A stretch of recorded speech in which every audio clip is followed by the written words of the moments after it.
Episode 4, Black Hole. The engine started, and the ship began moving toward the light. The adventure was no longer just at sea. It was now continuing in space. Then suddenly they passed through the gate. As they crossed it, beams of light surrounded them. The lights flickered irregularly, flashing on and off. They couldn't understand what was happening around them, and looked around in panic. They immediately asked the professor, "Professor, what's happening?" The professor responded through the screen. "Everything around you is covered in light. You've entered a space-warping moment. A black hole reconnects two distant points by compressing the space between them. A passage forms between those points. Once you pass through it, you can reach your destination much faster." As the light beams faded, they suddenly found themselves directly in front of the black hole, and it was far bigger than anything they had seen in the laboratory. It was colorful, like a massive nebula, but the gate was still moving. The gas cloud surrounding the black hole began moving toward them in zigzag patterns.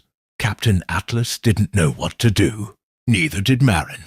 Right in front of them, a massive force was approaching. Atlas shouted in panic, "Professor, the gas cloud around the black hole is coming toward us." The professor quickly checked the screens and radar. "No," he said. "There's nothing approaching you on the radar. It's very far away."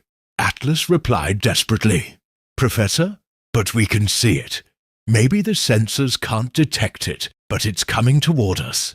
It was their first time in space. Everything was new, and that made their fear even greater. At that moment, the communication screen with the professor began to glitch. Professor, can you hear us?"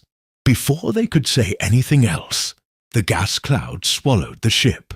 The ship began to spin out of control.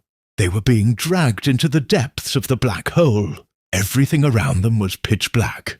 They could barely see anything, and the speed of the ship kept increasing. Then, another beam of light appeared. As the ship spun uncontrollably, the light filled everything, and suddenly they were teleported. When they looked around, they saw nothing but complete darkness. Marin looked at Captain Atlas with concern, as if asking, "What's happening?" But Captain Atlas didn't know either. They were using the spaceship for the very first time, and had already found themselves inside a black hole. Their connection with the professor was completely lost. They could no longer communicate with him. They didn't know what to do. The ship had an autonomous system, but Captain Atlas still grabbed the control lever. "Let's check, Marin," he said. "Is there anything below us?" He tilted the nose of the spaceship downward. They began looking through the front window. And then, at first, they couldn't understand. But after a few seconds, familiar ship silhouettes began to appear. Atlas's eyes widened. This can't be. This place was where they had been before. The Bermuda trap. The place they had exited from. But something was different. Atlas quickly checked the screen. He looked at the date and froze. "Marin, this isn't the same time." It turned out that on February 17th, 1 year later, in 2027, they had re-entered the Bermuda zone. The black hole had sent them back. The professor sighed. At that moment, the professor was desperately trying to reach them. He was in panic. The ship had disappeared from radar. At the same time, the activity in Bermuda had stopped. The black hole had returned to a stable position, just like the bright star shown on Captain Atlas's Viking map. The professor fell into deep thought. "I think the black hole sent them back to the Bermuda trap," he said. Then suddenly he remembered the white letter Captain Atlas had given him. "I don't know if this is good or bad," he murmured, "but I think there's a strong chance they'll return with Kurga." He immediately raised the alert level and ordered the research ship to be prepared. The research ship was made ready. The professor set course for the exact center of the Bermuda Triangle, because he had to arrive before February 21. Atlas and Marin. Back inside the trap. Meanwhile, Captain Atlas and Marin were in shock.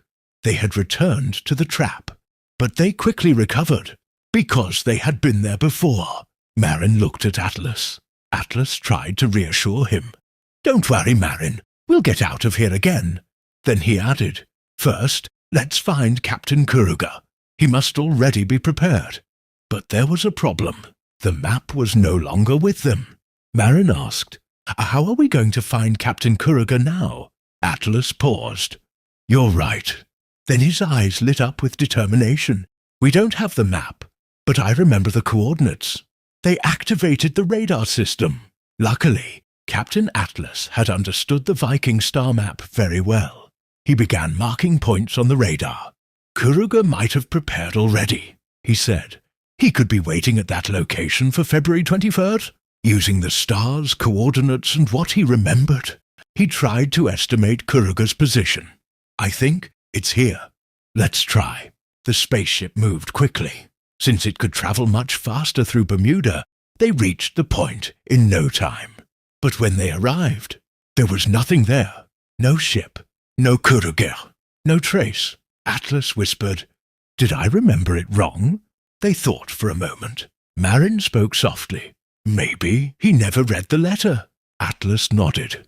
"If that's the case, we'll have to do everything from the beginning." Then he added with determination, "Then let's go to where we first teleported, the place where we first met Kuruga." And the spaceship began moving again.